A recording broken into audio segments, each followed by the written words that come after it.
I've been recently addicted to this game called Throne and Liberty. Maybe being addicted is a bit of an understatement because I already have 300 hours on this game. With that, here are the top 5 things I wish I knew when I started playing Throne and Liberty. Top 5. Do not advance straight to epic equipment. I know epic gears are like the best gears that you could get inside the game, and I get it. It is extremely tempting to wear them epic gears because that color purple is really attractive. But believe me, if you're just starting out on the game, fully trait your rare gears first before you advance onto epic equipment. A fully traded blue gear is much more valuable than a single trait purple item. Here's an example. If we compare both fully upgraded rare equipment and fully upgraded epic equipment to each other, we would see that both of them only have a difference of 70 gear score when calculated by the game.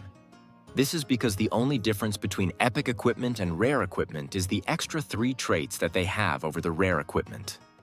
Without this, epic equipment is not going to be better than rare equipment. I made this mistake just like many players who have no prior experience on the Korean version of this game. Not to mention that it is way cheaper to fully trait rare equipment more than epic equipment, which leads us to my top 4. If you're thinking that your fully traded rare equipment would be wasted after you switch to epic equipment, then you're thinking wrong because that is absolutely not the case. In Throne and Liberty, there is this thing called blessings. Now, if you're a gacha gamer or played RNG games, this is like the pity system of the game. When you're doing a level-up transfer from rare to epic and you have your rare equipment fully traded, you will receive a blessing depending on how much trait you had on that rare equipment. When it's fully traded, you will get 960. This can be used to guarantee or increase your chance to get the rare trait that you are feeding your epic equipment.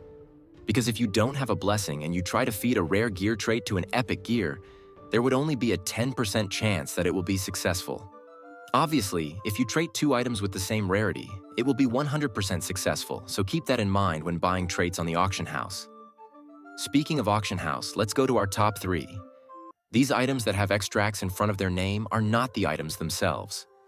These are just traits that you could put in your gears to level it up or unlock it. I do get it when players make this mistake because it is easy to lose yourself when you see that Talus staff is only going for only 2,000 lucent while the others are at 7,000 lucent. You'll lose all your sense and only think that you need to buy this as fast as possible. I've seen people lose thousands of lucents this way in the early launch. I was also a victim of this, but I only bought a 50 lucent blue gear and I was able to resell it for 80, so I guess I'm one of those lucky ones. Let's go to our top 2. You are able to craft the co-op dungeon items using the dungeon tokens that you get. I've wasted so many tokens trying to get this gear called Shadow Harvester gloves for my set in the Temple of Slaughter raid, relying on the RNG to hopefully give me the item, which only has a 2% chance of dropping. But then I found out about this. When you reach Stoneguard Castle, you will have access to the Senior Crafters. These Senior Crafters can craft you rare equipment for gears such as this ring that I'm currently using. I think you could basically craft everything through this crafter if you have the right ingredients. What I think most of us want in these dungeons are the weapons and these items that only have a 2% chance to drop, and you can get them by crafting this salvation chest. To craft this, you would need 2-dimensional tokens. These dimensional tokens could be crafted by using 10 from each and every boss. Top 1 is to join a proper guild. Whether it be casual, competitive, or something in between, it is important for you to choose the right guild that fits how much time you are spending in the game. Guilds in this game are your best bet on getting those world boss loots for your build. This is because every guild, when the guild reaches a certain guild level, they will have access to a world boss fight that is only available for their guild. This means that you have the chance to get a world boss loot for free to be shared with your guild members. The first thing that you should look at in a guild is how they distribute the guild loot. Personally, in my guild, we use this DKP system where you will get a certain amount whenever you attend an important event that is scheduled by the guild leaders. I recently got this Shadow Harvester mask by being the highest bidder for the item. Most guilds don't use this system. What is more common is where they will put the loot gained from the bosses for auction, and the one where each class will roll for the item that their classes need to make sure that the loots they get are going to the right players that could actually use it.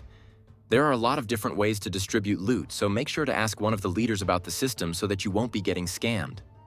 There is this guild on our server where only the top 5 players in their clan get the loot that is dropped from the world bosses. This, for a lack of a better word, nuts. Each member should have a fair chance of getting the loot that they all worked hard for. If you feel like you're getting scammed on a guild, just leave, because there is no point in staying on a guild that you don't fully trust.